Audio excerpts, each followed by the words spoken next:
मतलब सब लोग ऐसे बात करते थे ना कि यार बिग बॉस में ये इस हिसाब से, ये उस हिसाब से। मैं बैठा सोचता रहता, मैंने कि यार इसमें कुछ करना होता है क्या? मतलब सब लोग एक दूसरे की बातें कर रहे हैं, कोई ओपिनियन दे रहा है। वो मैंने बीच में चीज पूछी भी कि ओपिनियन यार कहाँ देना, कोई जगह है क्या खड़े होके ओपिनियन देना जिधर? क्योंकि मैं, अगर मेरा पचड़ा नहीं है तो मैं तो पढ़ता नहीं उसमें। मुझे क्या लेना देना, दो आदमी लड़ रहे हैं तो।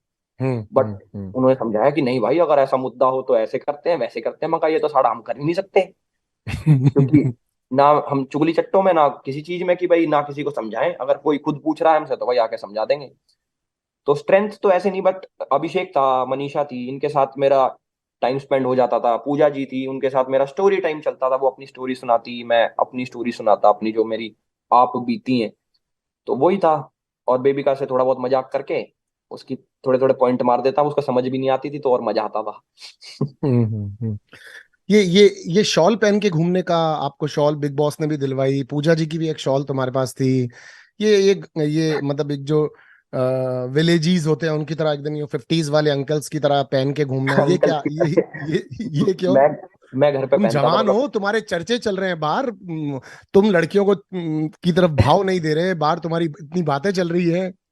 नहीं, मुझे ऐसा लगता कि सिर्फ बूढ़े बड़े ही पहनते हैं शॉल वॉल, ऐसा नहीं है। मैं घर पे भी ऐसा ही हूँ, अगर कोई दे दे मुझे शॉल दे दे। बल्कि पूजा जी का शॉल तो मुझे ज्यादा पसंद आ गया था पहले दिन ही। मैंने कि ये शॉल तो अपने पे रखूंगा। एक एक इंसिडेंस है, मतलब बहुत बढ़िया जेस्चर था पूजा जी का तुम्हारे लिए, कि बेबिका ने जाकर के बोला कि एल्विश तुमसे वो शॉल मंगा रही है, शॉल दे दो। और हाँ। तुमने दे भी दी, भाई पूजा जी मंगा रही है दे दो, ये अगले की चीज है। तो पूजा जी ने कहा मैंने तुमको कहा शॉल देने को, मैंने नहीं बोला ना। और बेबी का जाओ उसको वापस देकर आओ, फिर तुमने वापस वो शॉल ली। मतलब है ना, एक बहुत प्यारी केमिस्ट्री आप दोनों लोगों की नो डाउट लगती थी। The age difference, single double का डिफरेंस, वो पूजा जी ने भी एक बार कहा था। बट जिस तरीके से आप दोनों के बीच की फ्रेंडशिप थी ना, वो बहुत ज्यादा अच्छी लगती थी, और वो एक्सपेक्टेड नहीं थी। यही एक मैं कहूंगा कि जियो सिनेमा बिग बॉस OTT 2 की क्वालिटी एक सामने मेरे आई, कि एक अलग सा ही रिश्ता, एक अलग सा ही फ्लावरिश रिलेशनशिप, जो एक अलग ही लड़का है जिसका बात करने का तौर तरीका एकदम अलग है, वो लेडी एकदम डिफरेंट है, पर आप दोनों की पट रही हैं। और तुम्हारे आने के बाद वो थोड़ी सी शांत, और चीजों को सुनने समझने भी थोड़ा सा, मतलब सामने वाले की ओपिनियन लेती भी थी। तो ये हम्म। बहुत ग्रेसफुल फ्रेंडशिप थी तुम्हारी, बहुत खूबसूरत लगती थी। मेरे साथ तो काफी अच्छी थी। मेरे को अगर जो मैंने गलतियां करी, वो वो डांट भी सकती थी मेरे को कि तूने ये करा वो करा, मुद्दा भी बना सकती थी उस बात का, बट उन्होंने मेरे को प्यार से समझाया। तो पूजा जी ने ना कभी जनरेशन गैप नहीं आने दिया। जैसे यहाँ पे 50+ हमारे गांव में कोई हो जाता तो वैसे नहीं होता हो कि भाई इससे बात करनी तो मुश्किल है यार, इसका थॉट प्रोसेस अलग है, ये अलग तरीके से सोचता होगा, ये तो बूढ़ा हो लिया। इस टाइप का एक दिमाग में आता ना। उनके में लगता था यार ये है जवान है दिमाग से, वैसे वाला। क्योंकि और वो है भी, क्योंकि उन्होंने काफी चीजें ऐसी बताई कि अच्छी अच्छी लगी जो मुझे। और उन्होंने जो अपने ट्रैवल, मुझे ऐसे लोग बड़े पसंद है जो ऐसे थोड़ा ट्रैवल थोड़ा करते हैं। ब्लश ब्लश मार मार के बोल रहे हो तुम। मैं शर्मा जाता हूँ जब पूजा जी की बात आती है ना, आय मतलब। हाय। अच्छा, एक और चीज बताओ। एक और चीज तुमने कही थी पूजा जी के लिए ही, कि वो भी होती। शायद बेबिका को कुछ ऐसे कह रहे थे कि पूजा जी के बारे में बात कर रही हो क्या, शायद गर्लफ्रेंड से रिलेटेड या फिर फ्यूचर वाइफ से रिलेटेड, शादी से रिलेटेड। एक मस्ती की थी तुमने, मजाक में ही, बट एक टॉपिक छेड़ा था तुमने। वो तो छोटी मोटी मैं वैसे ही पॉइंट मारते रहता था कि वो जैसे कहती थी तुम्हें किस टाइप की चाहिए, तुम्हें यहाँ कौन पसंद है, क्योंकि ना आप आपको भी पता है वैसे बात, इतनी सारी वहां पे लड़कियां थी और उन सब में सुंदर थी हाँ पूजा जी। डेफिनेटली, तुमने बार बार दिखाया था हमको जब तुम कह रहे थे, एक दिन तुम और अभिषेक दोनों बैठ के बात भी कर रहे थे कि ये कितनी खूबसूरत हैं और कितनी खूबसूरत रही होंगी। स्पेशली तुमने मेंशन किया कि घर में कोई भी इनके आजू बाजू भी नहीं आ रहा अभी तक भी। अब इट मैंने वॉज अ मतलब वेरी उनको ना, स्वीट। उनका जो यंग वाला पार्ट था मैंने देखा नहीं कभी, मतलब टू बी वेरी अरे एक ऑनेस्ट। बार एल्विश, आप एक बार देखो उनको, तो देखो मैंने आप। बेबिका से पूछा, मैंने कि ये जवानी में कैसी दिखती थी, जो अब इतनी बढ़िया दिख रही है उसमें तो और बढ़िया होंगी ये। तो बेबिका ने बताया कि ये तो भाई ऐसी लगती थी, आर्मेनियन लगती थी, ये है वो है। मैं कहा यार ये तो देखनी पड़ेगी, और मैंने बाहर निकल के देखा भी, बड़ी सुंदर थी। तो मैंने वो चीज बोली थी कि अगर ये मेरी एज की होती तो बात ही क्या होती। That's great, that's great. बड़ों के अंदर आप अगर किसी अच्छी पर्सनैलिटी को देख पा रहे होते हो, तो ये आप अपनी वो कहते हैं जवानी से फुर्सत निकालते हो, टाइम निकालते हो, दैट्स अ ग्रेट थिंग।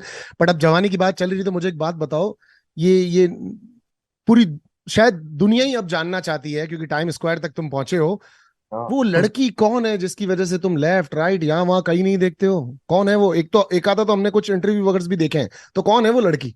मैं काफी डाउट्स क्लियर करना चाहता हूँ बहुत सारे लोगों के, कि जो तुम्हें लग रहा है ना कि भाई ये है, जिसके भी इंटरव्यू देखे हैं, जो भी करा है, जिस जिस जो भी करा है, भाई वो नहीं है। जो ओ। जी, जो बंदी है वो अलग है, वो सोशल मीडिया पे नहीं है, वो पंजाब की है और पंजाब में ही रहती है, कहीं ओके। बाहर नहीं रहती वो। और वो सोशल मीडिया पे नहीं है, काफी उसकी लाइफ बहुत प्राइवेट है, और वो चाहती है कि सारी चीजें बहुत प्राइवेटली ही रखी जाएं। उसे पसंद नहीं कि उसका नाम मैं कहीं पे लूं, या फिर उसके फॉलोअर्स वॉलोअर्स बढ़ाऊं, इन चीजों के पीछे वो उन चीजों से दूर है और खुश है। तो मतलब जैसी तुमको लड़की चाहिए थी वैसी लड़की है तुम्हारे पास? हाँ very good, very good, so lucky of you. और ऐसा कॉम्बिनेशन वाला पार्टनर मिलना भी बहुत बड़ी बात होती है। और उर्फी को सलवार सूट पहनाना चाहते हैं आप? उसने भाई पूछा ऐसा मेरे को कि आप मेरे लिए क्या करना चाहोगे, मेरे दिमाग में एकदम से आया हरा सूट। मैंने एक फोटो देखी थी किसी लड़की की, हरे सूट है, मुझे अच्छा लग गया था वो सूट। मैंने कि मैं देखना चाहता हूँ वो सूट सलवार में, अच्छा लगेगा। अच्छा, एक चीज और क्लियर करो, लोगों को ना राशन को लेके बड़ी मिथ रहती है कि झूठ बोलते होंगे, जब इतना अच्छा घर है तो खाना भी पूरा होता होगा। हम तो अपने गले बिठा चुके बोल बोल के। तुम अपना एक्सपीरियंस बताओ बिग बॉस के घर में, क्या राशन वॉर है? भाई राशन जितना वो भेजते हैं ना उतना ही भेजते हैं, उनके आगे चाहे कितना ही हाथ जोड़ लो कि भाई हमें आटा दे दो, हमें बेसन दे दो, वो नहीं देते कुछ भी। उनका एक फिक्स्ड होता है कि आ गया इसे खाओ, अब तुम पे नहीं है तो भूखे मरो। अब हमारा जो लास्ट वाला आया वो था बेसिक, अविनाश के चक्कर में, जिसके चक्कर में हमें रोटी भी ऐसे सोच सोच के खानी पड़ रही थी कि यार एक रोटी ज्यादा खा जाऊंगा तो यार आटा खत्म हो जाएगा। 2 दिन पहले हमारा आटा भी खत्म हुआ। अभिषेक की तबीयत खराब हुई तो उसको चावल नहीं दे सकते थे क्योंकि उसको पसंद नहीं आ रहे थे, इसलिए हमने हाथ जोड़ के बिग बॉस से बोला, मैंने कि यार आटा भेज दो। तब उन्होंने राशन भेजा 2 दिन का। नहीं तो ऐसा कुछ नहीं कि भाई ये तो 5 स्टार का खा रहे हैं, ये तो मौज काट रहे हैं, अंदर कोई मौज नहीं है। अगर मौज काटनी अगर होता ना ऐसा तो मैं कैमरे पे हाथ नहीं जोड़ता कि मुझे यहाँ से निकलना है, मुझे तो मौज